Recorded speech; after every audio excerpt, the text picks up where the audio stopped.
Welcome back to The Mindful Hunter. I'm your host as always, Jay Nichol. And today I'm going to do my best to tell you which of these power packs might be best for you depending on your style of hunting.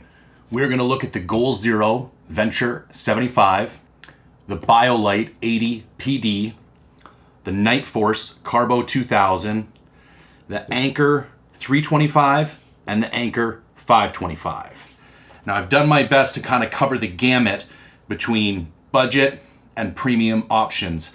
But no matter how many products I include in these reviews, I always get the question, why didn't you include X? And I've got two answers for you. The first one is, I'm trying to give you more than just a buying recommendation with these reviews. You should be able to take the way that I looked at these products and how I scored them and apply it to the other products in the range. Now, sometimes there's a difference because you can't put your hands on stuff, and it's nice to actually have me put things side by side. And I understand that's a limitation, but I want you to take the analytical approach and the kind of tools that I'm trying to pass on and use that in your own buying decisions. So it's not just, Jay said this was the best one, I'm gonna buy it. That shouldn't be. It should be like, based on Jay's input and my own research, I concur, this is the best one for me, I'm gonna buy it. Or it's not, actually this other one that Jay didn't even look at, but the way Jay looked at it enabled me to evaluate this in a more technical manner. This is the one I'm gonna get. So there's point number one. Point number two, I guarantee the biggest question I'm gonna get is, why didn't you include dark energy? Because dark energy is the one that is most heavily marketed at hunters. Here's the reason. These are all 20,000 milliamp hour packs, with the exception that the Goal Zero is a 19.2, but basically 20,000. Dark energy only sells at 10,000 milliamp pack. In my opinion, it's useless. The weight difference between a 10,000 milliamp pack and a 20,000 milliamp pack is like 15 to 20%. And with the amount of electronics most people are going into the woods with, you got your phone, you got your InReach, you got your headlamp, you got a SteriPen. Like, all of this stuff is turning into USB rechargeable. In my opinion, 10,000 is kind of useless. Now, if you were going to pair that 10,000 with a solar charger, I can understand making an argument for that. But I would still come back to you and say, well, why not pair a 20,000? You're only going to increase the weight by 10 to 15%, maybe 2 to 3 ounces, and you're going to have that much more security and that much more power at your disposal. So that is specifically why I did not include dark energy. I think their inability to produce a 20,000 milliamp hour pack is kind of evidence to me that it's not really a company I want to do business with, because they don't understand my needs as a hunter.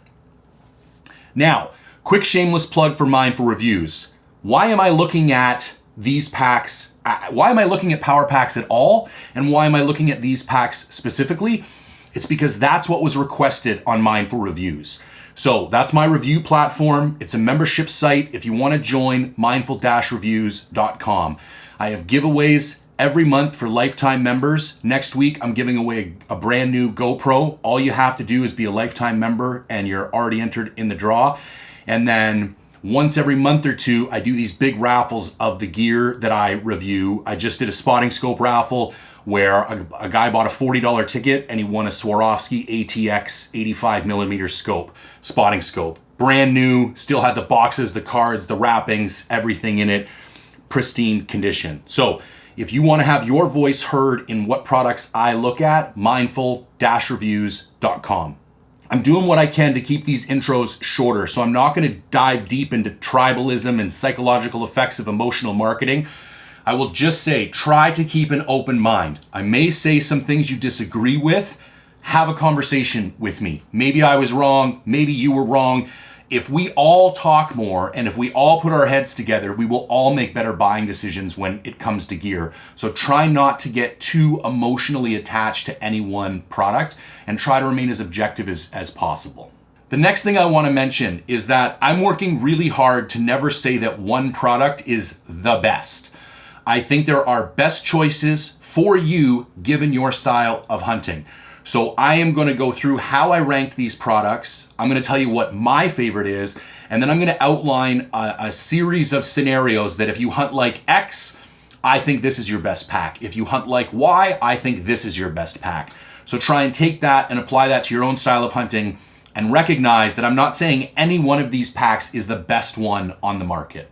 On that note, here's the categories that I assessed: price, weight, size, accessories, ports, cables, weather resistance, charging capacity and charging capacity honesty, and storage capacity. I ranked all those from a 1 to 5, with 1 being the best, 5 being the worst. And then at the end, the pack with the lowest score wins. But like I just said, sometimes numbers don't tell the whole story. So once I tell you the one that got the lowest score, I will still go through and give my recommendation for which pack might be best for you. Now, a couple notes I want to make about power packs in general before we dive in. So you will notice that I said these were 20,000 milliamp hour packs. To give you a frame of reference, this iPhone is about 4,500 milliamp hours. So theoretically, each of these packs should charge an iPhone from 0 4 to 5 times. Now, in reality, I wouldn't count on that. I think you're probably going to get 3.5. But just to give you a sense of scale, and you can also now see why at 10,000 milliamp hour, if you charge your phone once and a couple of headlamps, you're done. What are you going to do for the rest of the trip? And that's why I only take 20,000 milliamp hour packs now. Second note I want to make: the way batteries are designed is kind of at odds with the way most people hunt. So if you, let's say you're a once a year elk hunt guy, like you're busy, you got your own business, you got a family, and you're only going hunting once a year. So you charge your pack, you take it into the woods with you, you hunt your 10 days, you get your elk, you come home, everybody's happy, you take your pack, you put it in your gear locker, and you leave it there till next September. You are nuking this power pack. The way these lithium cells are designed, they need to go through a charge cycle every 3 to 6 months. And if you put your power packs through a charge cycle every 3 to 6 months, they will last a really long time. I have had an Anker 525 for 3 years, and it operates with the same efficiency and the same capacity today as it did 3 years ago. Before this, I had an Anker 525 that died on me in a year and a half. The one that died on me in a year and a half died because I never charged it. So here's a tip I'm going to give you. What I do is I leave one of these on my work desk, fully charged. And basically, I just charge my phone with it every now and then. And then every month or two, it'll be dead. And I go stick it in the garage and I plug it in and I forget about it for a month or two. And then I bring it out to my desk and I use it to charge my phone a few times, knocks it down to 0. And I just rotate. And typically, I have two 20,000 milliamp hour packs that I use. And what I do is just rotate through those 2 packs. Also, luckily, I hunt enough throughout the year that I'm usually going on a hunt every 3 to 4 months. But that wasn't always the case. And before that was the case, that was how I cycled through these. Another great way to do it is take them on family vacations. Take them when you go on road trips to plug your kid's iPad in for the road trip. Just any excuse. Don't tuck them too far away in your gear locker because you're going to forget about them. And then you're going to go to take them out next year and the readouts are going to be unreliable. You're going to think it's full. You're going to get in the woods. You're going to charge your phone once and the thing's going to be dead. Like weird things will start to happen. So I just want to make that note because no matter how good the pack is, if you, like all the rest of your gear, if you don't treat it properly, you're not going to get the appropriate kind of lifetime out of it that you should for what you're spending on it. All right, let's dig into price. Up first, we have the Anker 325. All these prices are in USD. The Anker 3 comes in at $50. The best place to buy Anker products, in my opinion, is Amazon. They're always actually sold out on the Anker website, and they tend to be more expensive. Coming in at the second place is the Anker 525 at $60. After that, we have the Biolite in third place at $80. And then we have the Goal Zero and the Nightforce tied at $120. And this might be a time to talk about the fact that we have a couple categories here, almost like 3 categories.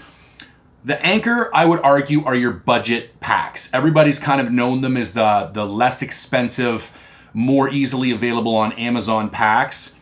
And then I would say the Goal Zero and the Nightforce are your premium products. You know, coming in at 120 USD a piece. They're very expensive, and they kind of set apart from the rest in a couple other different ways. And then I would argue this Biolite is kind of down in the middle.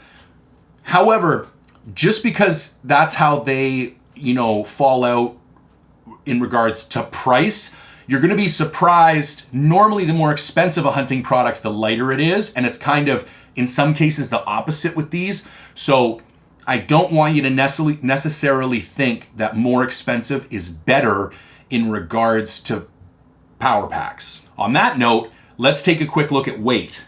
So the lightest one is the Nitecore, coming in at 10.4 ounces.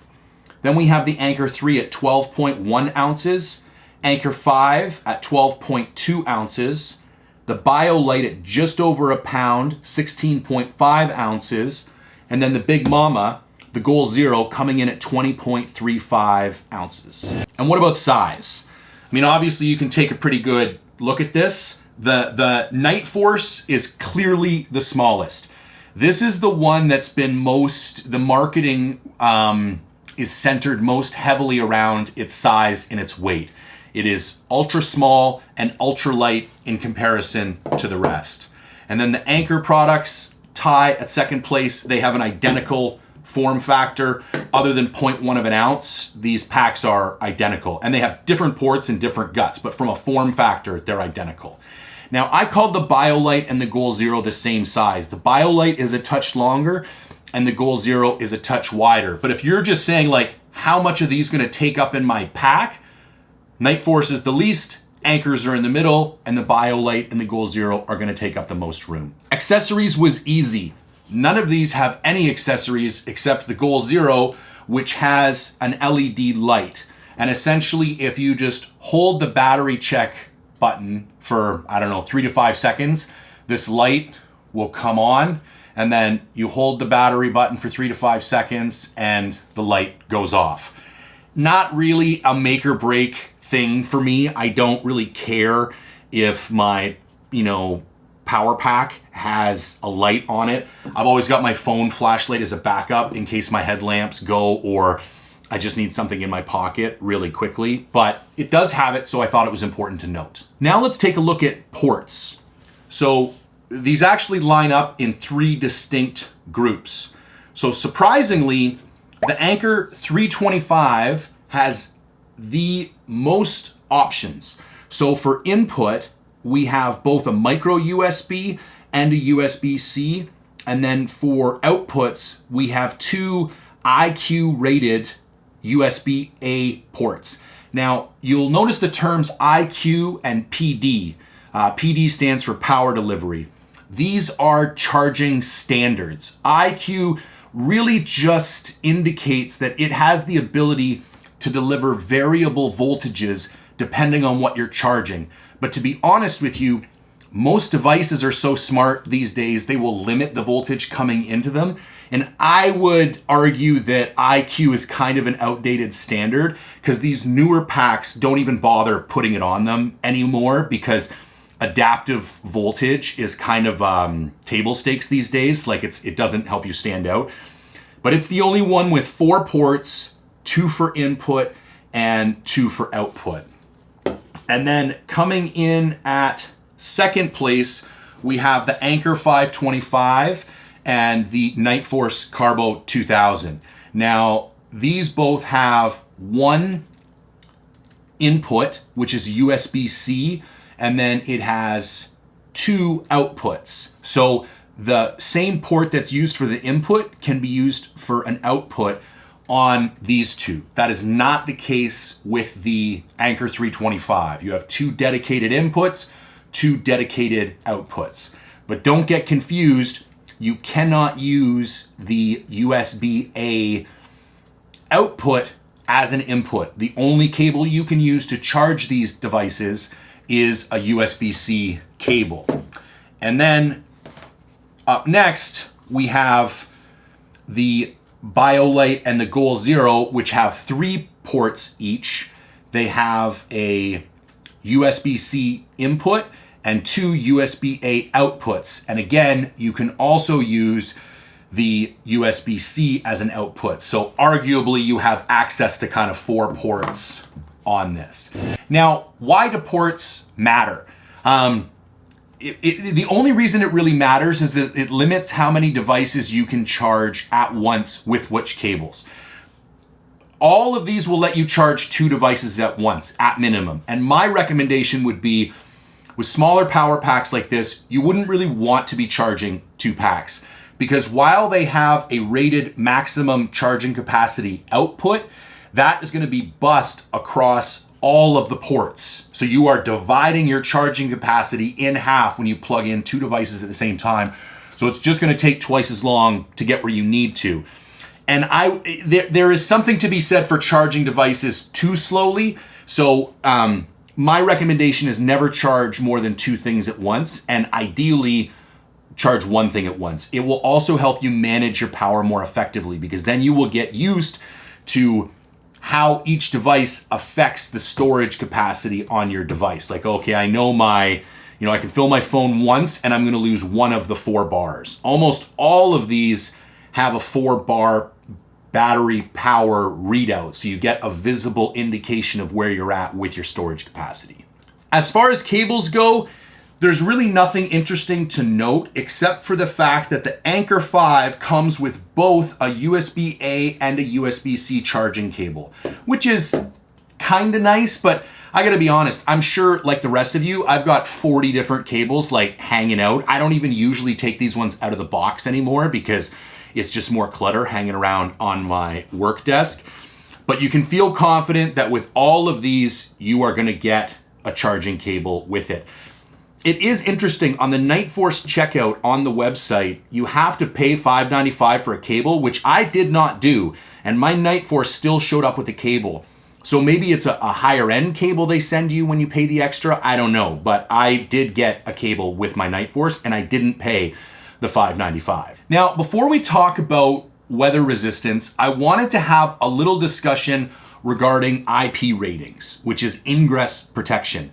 Now, I've referenced this multiple times on other review episodes I've done, and I've never really got into what that actually is.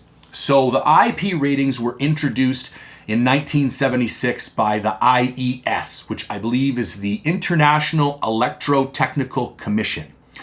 And they set out the IP ratings as a set of standards that would indicate the ingress resistance of an electronic device to solids and liquids.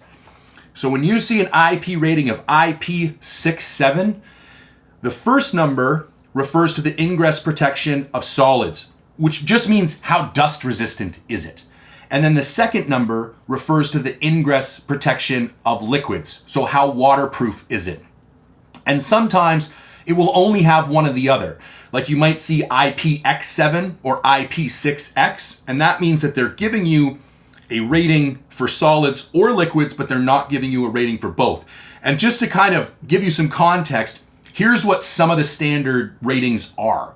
So for solids, a rating of 1 is protected against solid objects over 50 millimeters or accidental touch by hand.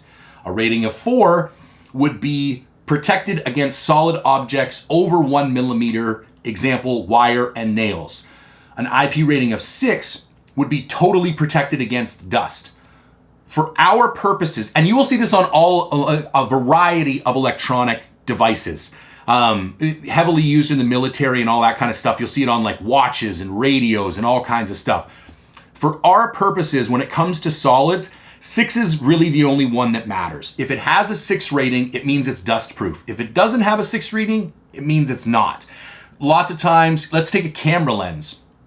So they will say that it's dust resistant, but on all of my camera lenses, some of them are multiple thousands of dollars, they don't have an IP6 rating. Like if you go through a significant dust incident, look at guys who shoot in the desert all the time, you will see dust inside your lens, and you will need to ship it back to the manufacturer, and they'll take it apart, clean it all out, and ship it back to you.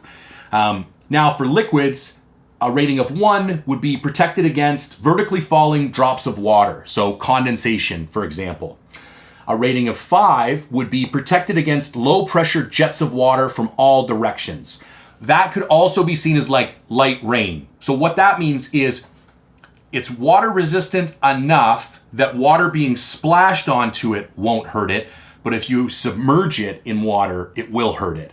Now here's where it gets good with what we're looking for. I like to see a 7 and up. It's not always the case, but 7 is protected from immersion between 15 centimeters and 1 meter in depth, and typically for 30 minutes. So an IP rating of 7 would mean you could stick this up to 1 meter under the water for 30 minutes, pull it out, dry it off, and use it.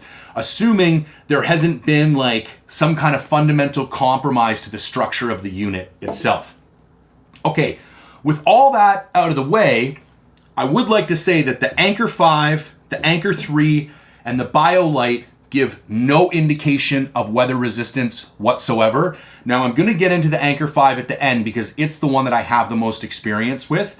But we do have ratings for the Nightforce and the Goal Zero.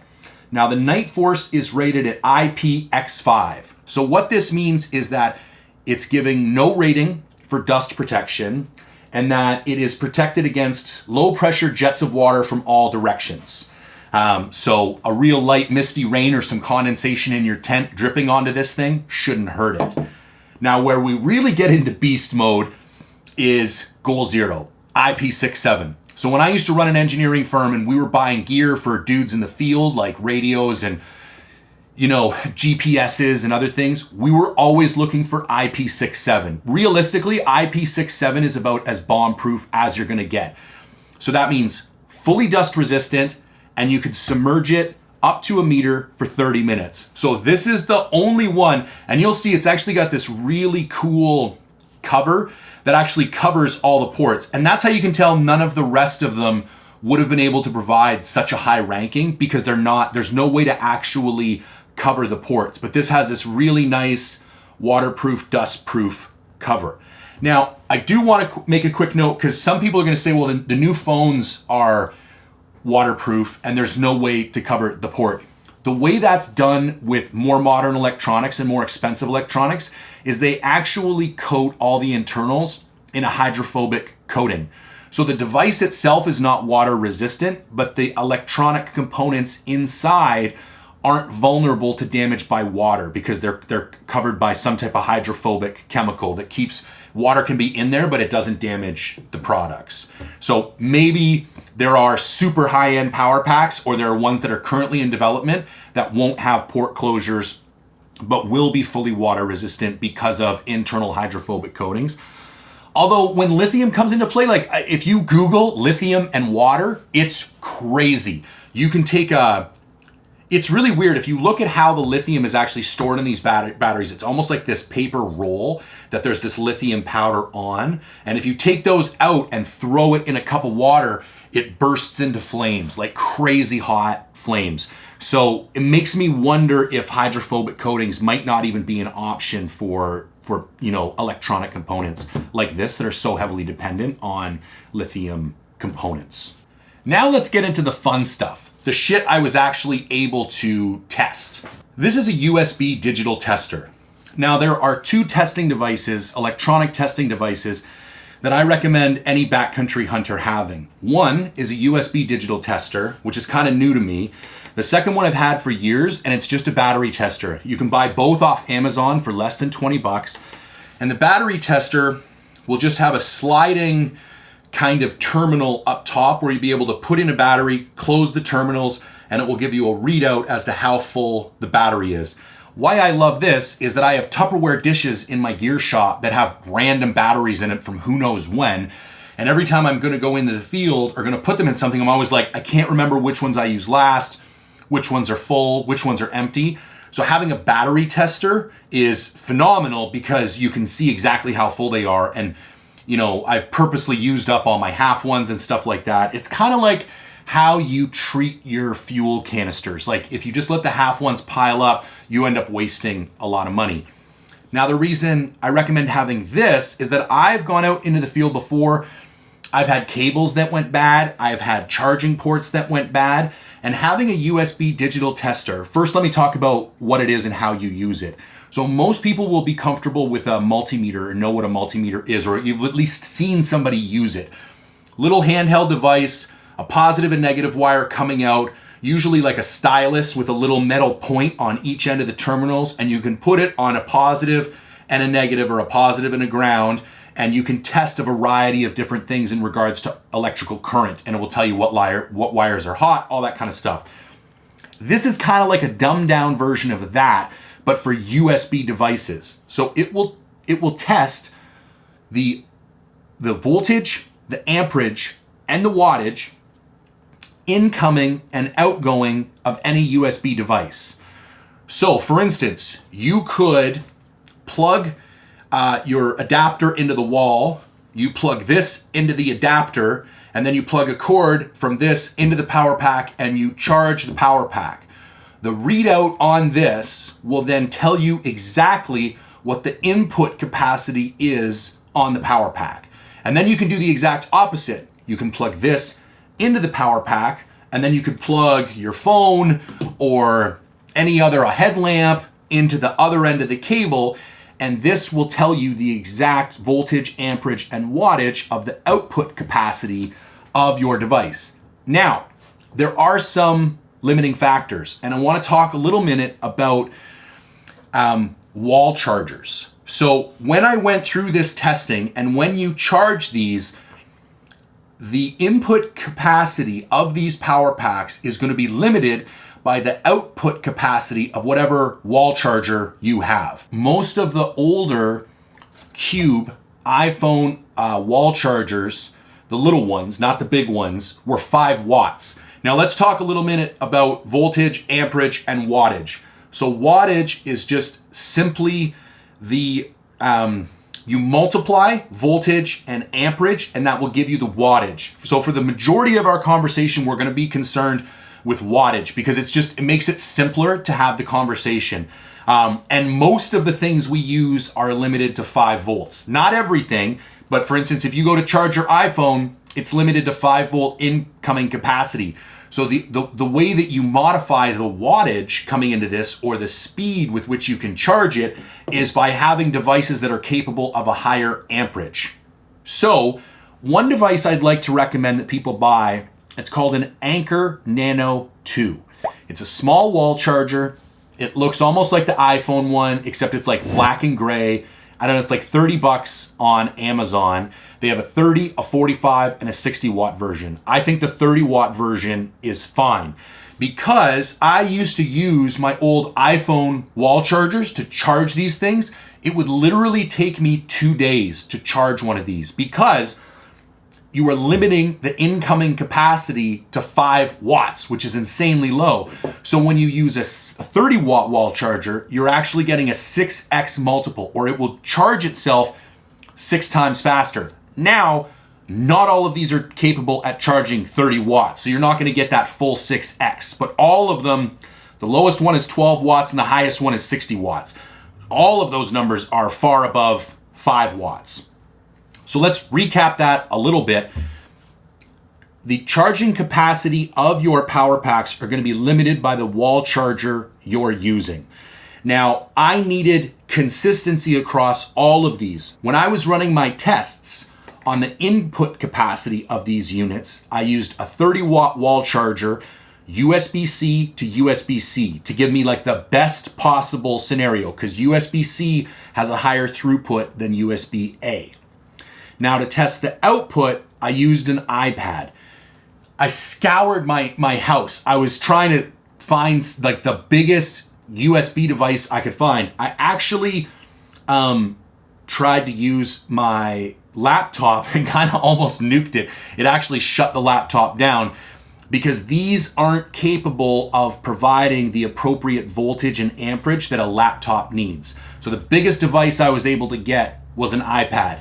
So tested all the inputs with a 30 watt wall charger, tested all the outputs with a iPad. Now with all that being said, let's have a quick look at the advertised charging capacities and compare them to the actual charging capacities. The Anker 5 is advertised at 15 volts and 1.2 amps for 18 watts.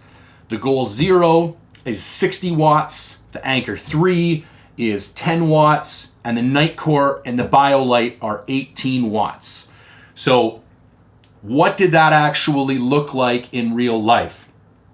To be honest with you, every single one of them was within an acceptable margin of error, except the Anker 5. And the nice thing is, I actually have two Anker 5s. I have the Anker 5 that I've been using for 3 years, and I have the Anker 5 that was brand new that I bought just for this test because I didn't think it was fair to use a 3-year-old unit and compare it against brand new units. And I tested both units and they were within an acceptable margin of each other. So it was advertised at an input of 18 watts and I was only ever capable of getting it to charge at 12.6 watts. What does that mean? That means this unit charges 30% slower than advertised. But more importantly than that, why am I even looking at charging capacity? I mean, it's interesting to know what charges faster and what charges slower, but it's not really the be all and end all. 2 reasons. Number 1, I am hypothesizing that the units with greater throughput have higher quality components in them. Because, I mean, that's a pretty general rule as far as electrical stuff goes. Unless you're going to cut corners and risk safety, if you want to push more wattage through a system, you need higher grade components in that system as a general rule. Or you can think of that in the inverse. If you wanted to build a cheaper power pack, you would just have it operate at a lower wattage because you could get away with cheaper components. So part 1 of the information was I wanted to know which pack had the higher capacity to charge because I was going to infer that meant it was a higher quality pack. Now, what's the second thing I wanted to look at? You know I love looking at advertising honesty. I do it with weights all the time. That's another thing I would like to note. All of the weights for these, bang on. The measured ones and the advertised ones were accurate to within the ounce. Like, it was crazy. Mad respect for all these companies because the vast majority of stuff I test is not the case. I just had a spotting scope that was 7 ounces out. Like, they advertised it and it showed up at my house half a pound heavier than what it said on the website. Like, just pure bullshit. You're just lying. Like, there's no way that you have such poor, manufacturing tolerances that a half a pound snuck into a spotting scope. But anyways, as far as weight goes, these were bang on. As far as input goes, this was the only one that was out. Now, why does that matter? Again, I'm going to come back to using it as a proxy for quality. And again, this is a theory. You can like it, you can leave it, doesn't matter to me. But what I'm theorizing is that if a company says it's using products of X quality, and then I test it objectively, and the quality remains consistent with what they're advertising, then I think it's safer to assume they're building a high quality product.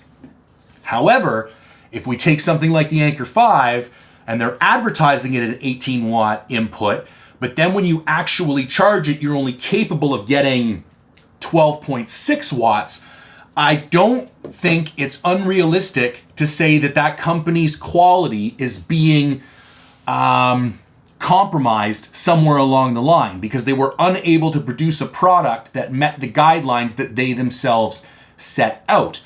So let me go through the outputs real quick and then I'll come back and kind of wrap this section up. So the advertised output of the Anker 5 is 20 watts. The Goal Zero is 60 watts. The Anker 3 is 15 watts. The Nitecore is 20 watts and the Biolite is 18 watts. Now, in reality, I plugged an iPad into all of these. Now, the iPad drew 11 watts from the Anker 5, almost 13 watts from the Goal Zero, 7.5 watts from the Anker 3, 11.7 watts from the Nitecore, and 11.5 watts from the Biolite. So what that tells me is there is a ranking here that we can give. So the Goal Zero has the highest charging capacity, both input and output. Biolite comes in at second with Nitecore just behind. And then the Anker 5, although its actual capacity is the fourth highest, it has the least amount of honesty. Basically, there's the biggest discrepancy between the advertised charging capacity and the real charging capacity. And then coming in at last place is the Anker 3. Now, here's the other piece of information that supports my theory that lower charging capacity equals cheaper components. The Anker 5 and the Anker 3 are basically identical in almost every way, shape, and form, except the charging capacity. The Anker 3 has a lower charging input and output, and they're able to build it for less than what they built the Anker 5 for. Again, I wouldn't necessarily say charging capacity should be the sole determinant of your decision. But when we get into specific recommendations, you're going to see how I kind of bring this back full circle. But that was really cool to see. And especially when I found the iPad, because when you use a phone, there was no difference. That's something else to note. For most of our devices, it's not really going to matter because they charge at such a low rate. I think the phone charges at about 7.5 watts.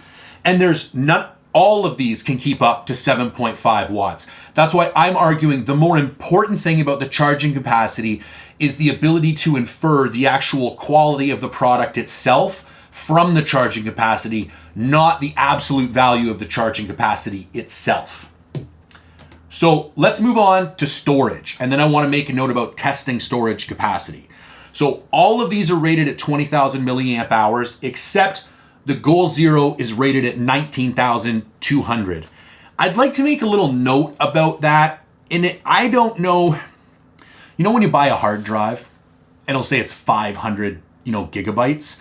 But then when you get it home, it's like 480 because there's 1,024 bits in a byte and 1,024 bytes in a megabyte. And then by the time you get all the way up to a gigabyte, you're allowed to round up based on if everything had been 1,000, but in the for marketing purposes, but in reality, it's almost like 2 or 3% less because of this 24 that keeps carrying over. I'm not 100% sure if that's not what's going on here.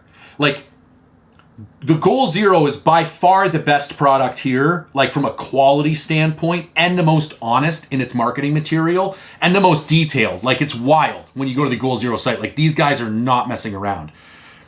So that leads me to the point that I currently don't have an objective, quantifiable way to test storage capacity to like the standard that I would like where I would feel comfortable sharing it. I'm actually in the process of building a device that would do just that I would be able to charge these fully, plug all these one at a time into the device, and not only would it give me the total capacity of the device, it would give me like a time to exhaust for the thing. So if I plugged this into the device, it would say at 12 watts, it took 8 hours and 14 minutes to exhaust this device, whereas it only took 6 hours and 12 minutes to exhaust this device, giving you some idea as to the real world application of the storage capacity.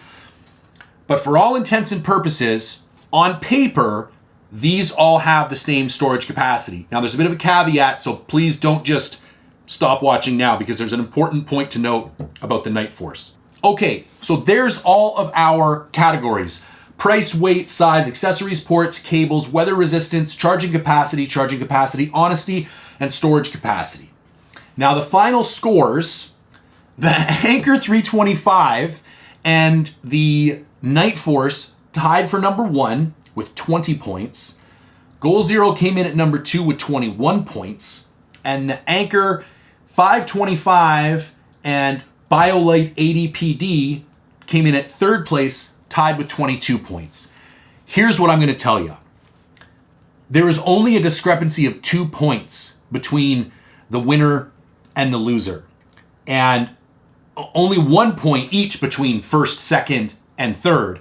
And because of the way the categories were organized, the The Anker 3 is certainly not the best one here, but when you start looking at things like price and weight and size and ranking them equal with weather resistance and charging capacity, it excelled in a couple of the categories, so it put it in first. But in no way, shape, or form, this is one of the only ones that I'm not recommending that you buy, and it came in first. So we are going to take the scoring system with a grain of salt today.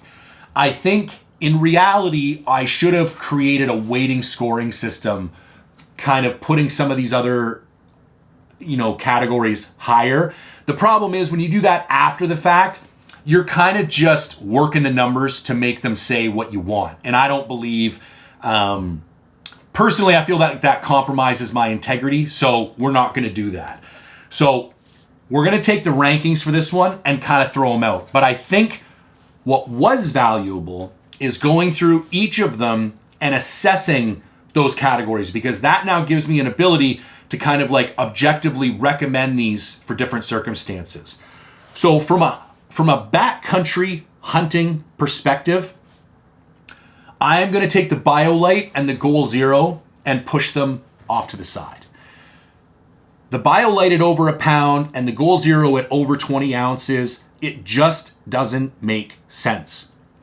The additional quality and the additional charging capacity, it doesn't justify the additional weight. Like one Goal Zero is almost, well, it's more than 1.5 Anker 5s, and it's almost 2 Anker 5s.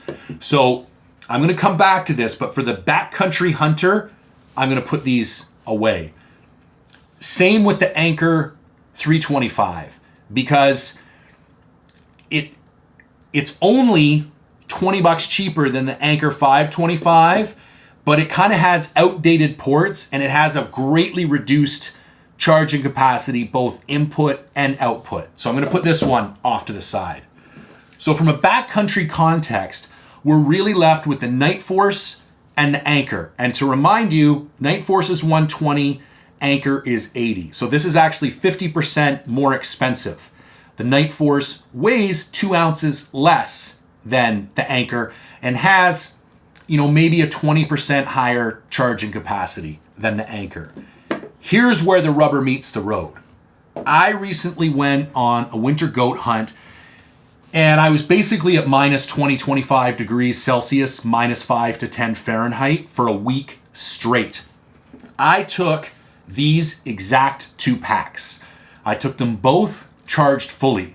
I used the Nightforce first. I used the Anker second. The Nightforce in the cold shit the bed. Now, I don't want to come out and say this product's no good, never buy it. The Nightforce battery was unacceptable or unsatisfactory. It was still a newer product. I had charged it full. However, I had not run it through multiple charge-discharge cycles, and I'm not 100% sure if that might not have impacted the outcome. But I basically got 1.5 phone charges and maybe half an inReach charge, and this thing died. So I was literally, it was the second day or the morning of the third day, and this thing went dead. So I'm going to reserve full judgment. I do want to run some further tests, but to finish that thought, I then had the Anker 525 for the rest of the trip. I charged my phone at least twice because it was getting, for the second half of the trip, I wasn't sure how long my batteries were going to last in the cold. So every time my phone got down to 70%, I would recharge it so that if I ran out of battery power, I would know exactly where I stood, because I find the battery drain in iPhones to be particularly reliable, and the fact that you can read them on a percentage by percentage basis really helps, and you can always just shut your phone off to conserve juice. But I got at least 1.5 to 2 full phone charges. I charged my headlamp, I charged my earbuds, I charged my headlamp, or I already said my headlamp, I charged the inReach a couple times, and when I got home, I still had 2 visible bars of 4 visible bars on the Anker. So I would say that in the field it charged twice as much as the Nightforce was capable of and still had 50% power left. And remember, I took the old one. I took the 3-year-old Anker, and it blew the brand new Nitecore out of the water.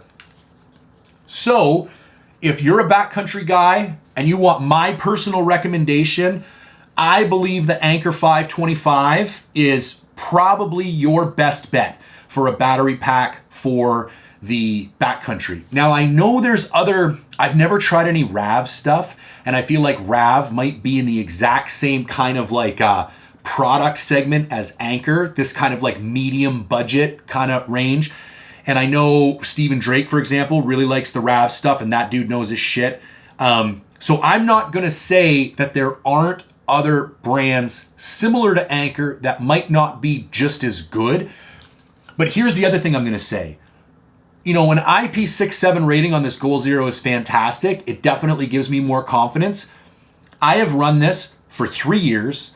I have never given it any particular special attention. I keep all of my batteries in a marsupial like zip thing, which is not waterproof by any stretch of the imagination. Now, I've never dumped it in a creek or anything, but it's certainly got, you know, wet with rainwater soaking through my pack. It's got wet with condensation in my tent. It's got wet being in my pockets. Like, it has been exposed to the elements significantly, and I've never had a problem with it. So, and that's the other reason why some of the scores don't always tell the whole story, because this lost significant points for not advertising its IP rating. But I think in a real world scenario, I would rank it. I think Goal Zero's got a step, you know, it's out on its own as being by far the most weather resistant.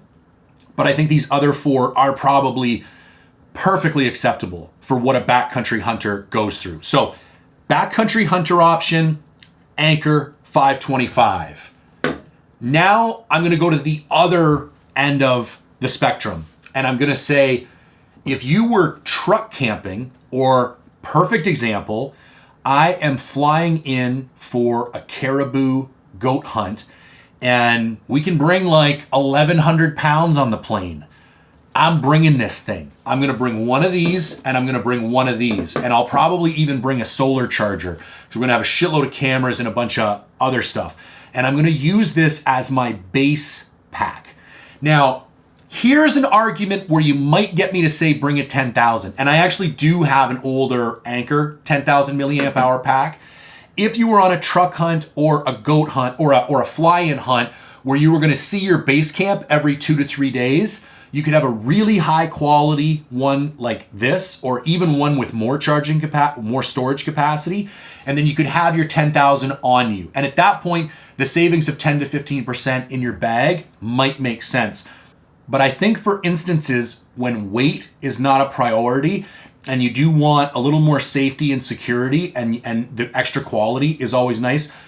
Also the charging capacity, like we could get back to camp and you could plug a USB bus and put 3 or 4 things into this, and because it'll go 60 watts output, you could be charging everything at camp with this if you wanted to. I have string lights that I put up in my 12-man teepee. They could be plugged into this the whole time. So while I think the Nightforce, the Anker 3, and here's the thing about the Biolite. The Biolite doesn't really stand out to me in any particular way. It didn't have a particularly high IP rating.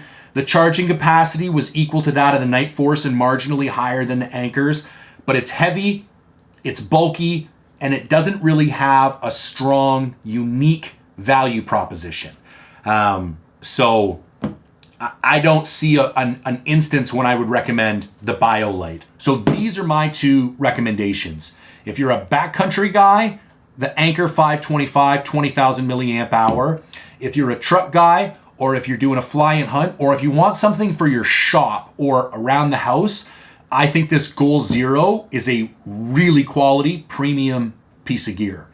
So there we have it. My power pack recommendations for hunters. As always, if you have any questions for me, please drop them in the comments section below. If you can like, comment, share, or subscribe, I always appreciate the help getting this out to as many people as possible. If you want to come over and join us, mindful-reviews.com. And as always, thanks for tuning in.